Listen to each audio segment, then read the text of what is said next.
La verdad es que estoy agradeciendo estas versiones preciosas en voces de mujer de canciones de Marcos Vidal. Me están gustando muchísimo. Son unas versiones además realmente buenas, realmente buenas. Muchas Así que nada, gracias, Esther, muchas gracias. ¿qué tal? De verdad, canturreando, canturreando las canciones de Marcos Vidal, qué lujo. Bueno, me encantaría tener 3 horas para poder hablar de lo que nos ha contado el pastor esta mañana. Me ha encantado el sermón, me ha encantado. Ahora lo comentaremos brevemente porque enseguida tendremos la ceremonia de Santa Cena y por lo tanto va a ser esta una zona mixta bastante condensada, pero la verdad es que me encantaría poder hablar de la preparación para el encuentro con nuestro Dios de forma más amplia. Ahora lo vamos a comentar, Richard, pero antes quiero hacer también un pequeño guiño, algo que me ha gustado también mucho. Disfruto mucho de este tipo de eventos también, como es la ordenación de nuestras hermanas diaconisas, que es un momento súper bonito, porque esto de servir a la iglesia, esto de comprometerse a servir a la iglesia, con la responsabilidad que supone y con bueno, la profundidad también espiritual que supone, es siempre algo precioso, y que haya gente que está dispuesta a comprometerse con la iglesia de esa manera siempre es algo maravilloso. Así que felicidades a las diaconisas por esta ceremonia. Siempre es un momento muy bonito, muy entrañable, se recuerda siempre, cualquier ceremonia de ordenación, de dedicación, es algo muy lindo. Así que enhorabuena y que el Señor os ayude a poder servir a la iglesia.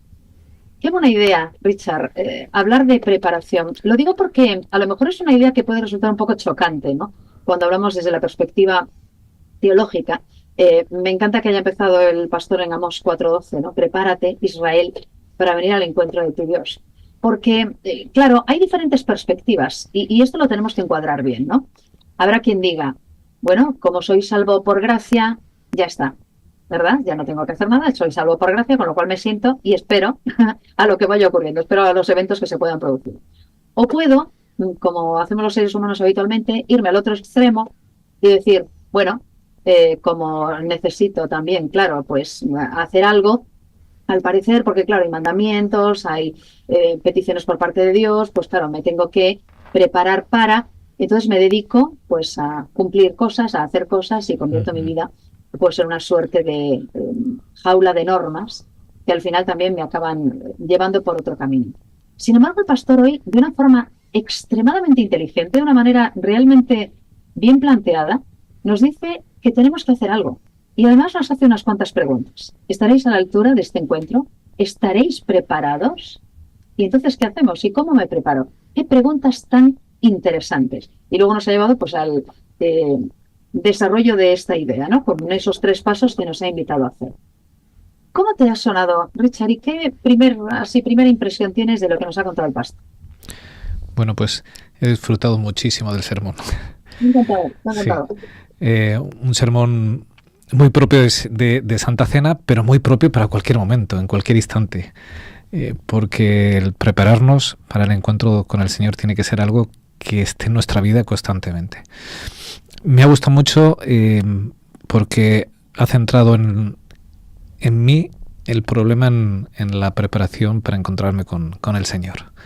Eh, Hay otros encuentros en la Biblia, ¿verdad? Cuando Adán y Eva pecaron, Dios fue a reunirse con ellos, pero ellos echaron la culpa al otro, ¿verdad? Adán le dijo, la culpa es de Eva, Eva no, no, la serpiente, esta que tú has creado, que me ha engañado. Eh, bueno, me ha encantado como el pastor dice que en esta distorsión que ha provocado el pecado en mi vida, yo tengo que centrar y focalizar mi vista en mí, en lo que yo tengo que hacer. Tengo que prepararme no en lo que los demás me hacen, no en lo que me han hecho, no en aquellas cosas que me dañan en la vida, no. Eh, la cuestión para que yo pueda no encontrarme con mi Señor está en mí. Y nos ha dado una serie de, de cosas que tengo que hacer sin que esas cosas sean cosas que tengo que hacer.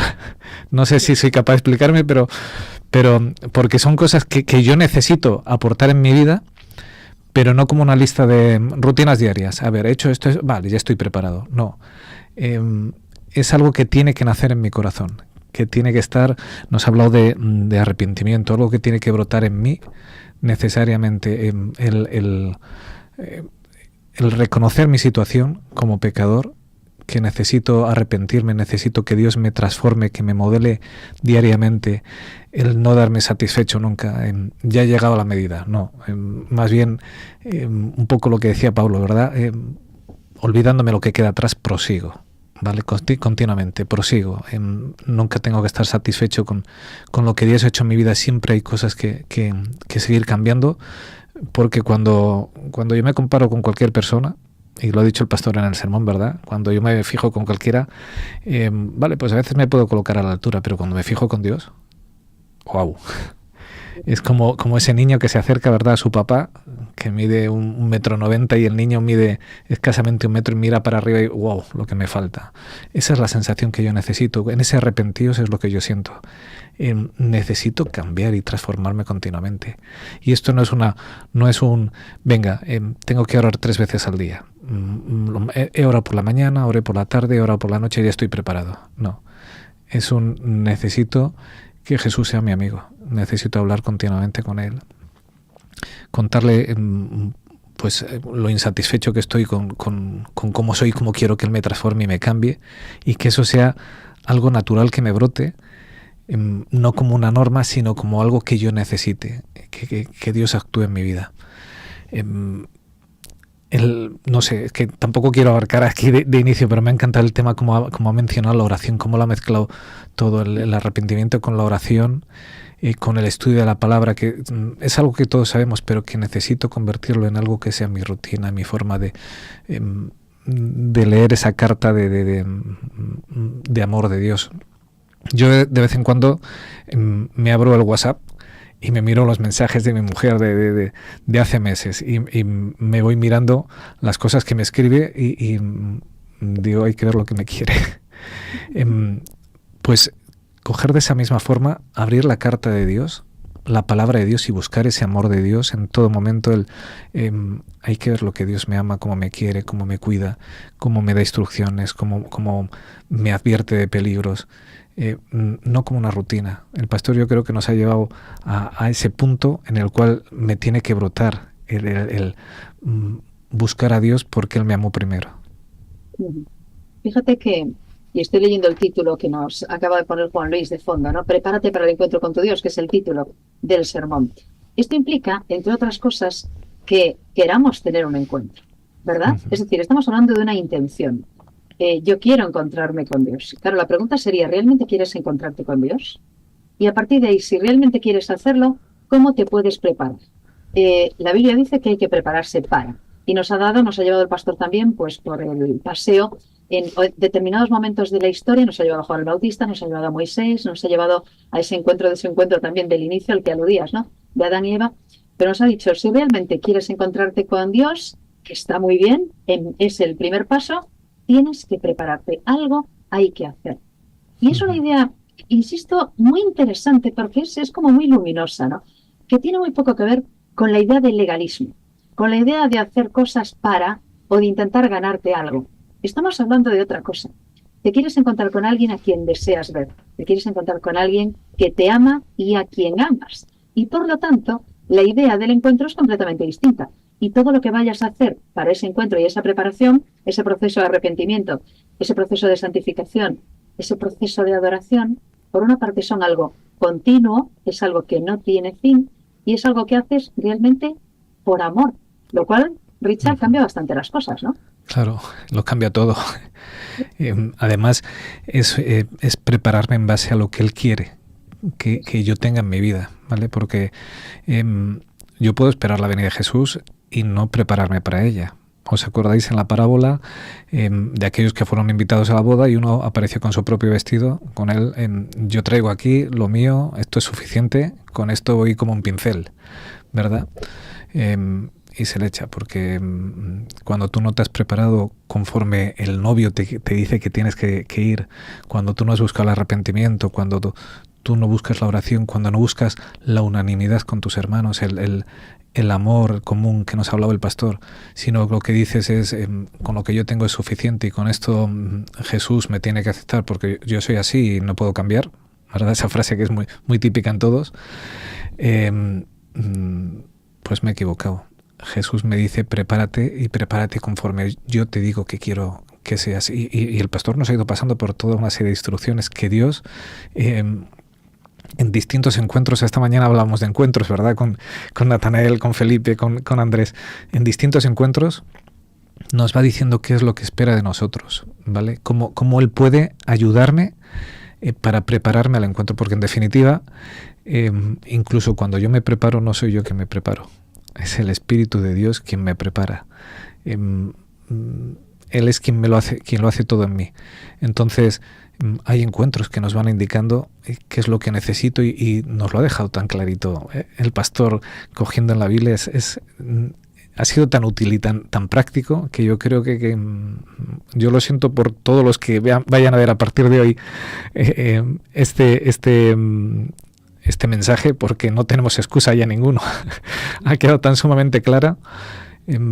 Dios necesita que yo me convierta en Él de pleno corazón, que me enamore de Él y que eso lleve cambios en mi vida. Yo necesito, el pastor nos ha ido enlazando con un tema de arrepentirse de cómo soy, pero eso no es solo una relación con Dios, sino nos ha llevado a una relación con los hermanos, que está muy bien para un sermón antes de la Santa Cena, ¿verdad? Pero tiene que servirnos para siempre. Yo tengo que reflejar lo que era Jesús aquí. Y esa vida de amor tiene que impactar en mi vida y que ser capaz de cambiarme totalmente. Si no, me temo yo que me he perdido por el camino y que no me he preparado como Él quiere. Fíjate que al principio del programa, con la primera reflexión de Felipe, hablábamos de la comodidad que podían tener los gemelos en el líquido amniótico, allí flotando, ¿verdad? Alimentados cómodamente, durmiendo y tal, en el calorcito. Y me ha resultado también tremendamente interesante el texto que utilizó de la hermana White, con algunas de las ideas que surgieron, ¿no? Cuando, por una parte, tenemos que ser conscientes de que estamos rodeados de peligros, lo cual puede ser evidentemente un problema para la preparación. Pero decía algo, yo tomé nota de un par de frases que también nos tienen que hacer pensar, ¿no? Debería alarmarnos no comprender nuestra miseria espiritual, una idea muy interesante. Hablábamos antes también de la situación espiritual, por ejemplo, de Nicodemo, que efectivamente requería de crecimiento, no podía quedarse ahí. Y también dice que otro peligro es complacernos en el estado en el que estamos. Es decir, por una parte, no alarmarnos. Al comprobar nuestra miseria espiritual, tengo que ser consciente de cómo estoy, de que necesito esa preparación. Y por otro lado, a lo mejor me puedo complacer en el estado en el que estoy, esa aparente comodidad que puedo tener. Claro, ¿y cómo agitar esto y cómo darme cuenta de mi verdadera situación? Porque claro, puedo estar extremadamente cómoda y no darme cuenta de que hacen falta cambios. Nos decía, por ejemplo, Manuel, que me ha encantado la pregunta de cuántas cosas tengo que arrepentirme, ¿verdad? Ese autoexamen que yo tengo que hacer continuo. Si nos ha hecho esta pregunta y de inicio no nos ha saltado nada, tenemos un problema. Porque sí, porque nos hemos endurecido. ¿De cuántas cosas tengo que arrepentirme? Yo tengo tantas cosas de que arrepentirme, presentes y pasadas. Yo no me puedo decir en el pasado, el pasado ya está arrepentido. Justo tengo un pequeño grupo de oración en mi casa y lo hablaba este martes con ellos. Me impactó mucho la experiencia de un pastor aquí en Murcia. Un viernes dice: quiero confesaros que soy alcohólico. Y a mí eso, además es que es un hombre que le quiero con locura. Y dije: ¿qué ha pasado aquí? Y dijo: soy un alcohólico rehabilitado, pero soy alcohólico. Esto ya lo he hablado alguna vez aquí, porque ya alguien me dijo: bueno, en proceso de rehabilitación, da igual. La cuestión es, yo tengo que saber por dónde Satanás me hizo daño y saber que ese es un problema en mi vida y ponerlo continuamente en manos de Jesús, para que el dominio sobre mi problema, en este caso el pastor, el alcoholismo, que él luego nos dijo hace más de 40 años que no tomo una gota de alcohol, pero soy consciente que fue un problema y lo pongo en manos de Jesús. Y me parece una idea tan buena. Y yo tengo que arrepentirme de todos mis errores pasados, ponerlo en manos de Jesús, para que lo que fue una flaqueza en mí sea una fortaleza en Él. Entonces, si yo llego y digo: bueno, Señor, es que no sé ni de qué arrepentirme, tienes un auténtico problema. Y el pastor nos habló también del orgullo y de la soberbia, porque ¿te has creído ya que eres tan bueno? Cuando lo que tenemos que ser conscientes de lo que somos y de lo mucho que hace Jesús en nuestra vida y ponérselo en sus manos para que Él sea quien nos siga cuidando, quien nos siga protegiendo, que no le demos puerta al enemigo en ningún momento. Y me parece tan útil esa pregunta cada día, hacer un balance de que tengo que arrepentirme. Dicho de otra forma, de que tengo que dar gracias a Dios. Porque también en el arrepentimiento van las gracias a aquel que me protege de no ser como soy. Justo estaba pensando en la palabra gratitud mientras te escuchaba hablar. ¿Cuánto hay que agradecer, verdad? De lo que tenemos, sobre lo que tenemos y sobre lo que hemos podido mejorar del pasado, ¿no? Y cómo podemos, efectivamente, cómo hemos podido aprender. Estaba intentando hilar ideas, ¿no? Cómo hemos podido aprender en ese proceso de arrepentimiento también de lo que Dios ya nos ha dado. Y cuán agradecidos tenemos que estar por ese proceso, ¿no? Y también esto nos enfoca a la santificación, al proceso de santificación, que evidentemente es un tema súper debatido, súper complicado, pero que al final, como él nos ha explicado, en realidad es algo muy sencillo, quiero decir, muy sencillo como concepto, como idea, ¿no? Te has arrepentido, con lo cual has empezado ya el proceso de mejora, el proceso de preparación. Es que me gusta mucho la idea de enfocar el tema de la santificación con el tema de la preparación. Por cierto, es un proceso. No Sí. somos santos. Santo significa apartado, sí, estoy apartada ya y estoy apartada para Dios. Pero esto es continuo, esto es el día a día, esto es levantarte después de una caída y seguir mejorando en el proceso de santificación. Continuamente me tengo que apartar para Él. Si no, dejo de estar apartado para Él. Eso es. Y tenemos que seguir con el proceso. Y me gusta también que lo haya hilado con la idea de la madurez.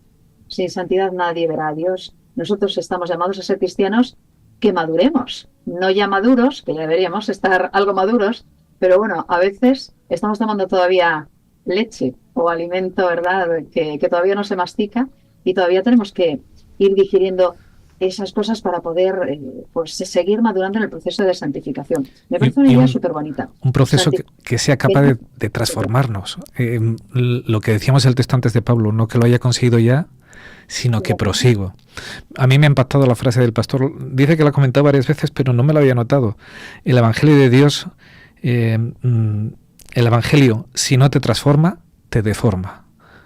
Y me ha encantado, es verdad. Si yo no soy capaz de hacer cambios en mi vida, si Jesús, si su vida, su sacrificio, su influencia en mi vida no es capaz de transformarme, me iré endureciendo y me iré convirtiendo en un guiñapo de mí mismo, en alguien deformado, alguien que no reflejará en nada la imagen de Dios. Porque cuando algo se deforma es cuando no refleja una imagen verdadera, ¿verdad? Cuando una silla está deformada es cuando no se sujeta no cumple su función de sentarse, se ha deformado y ya aquello no vale para nada.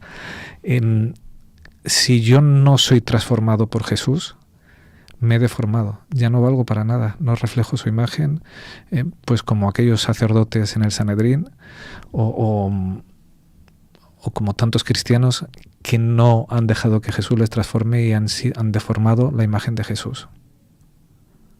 Insistimos en la idea de que el conocimiento bíblico por sí mismo no significa nada. Nada.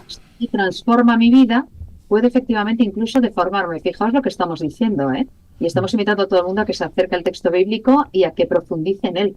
Pero evidentemente tiene que llevarme a un proceso de transformación. Bueno, ya el texto bíblico ya me va a contar cómo es este proceso, ¿no? Y ya me va a hablar del arrepentimiento, y ya me va a hablar de la preparación, y me va a hablar de la espera también que tenemos de que las cosas cambien. Pero yo tengo que hacer algo, evidentemente, en ese viaje.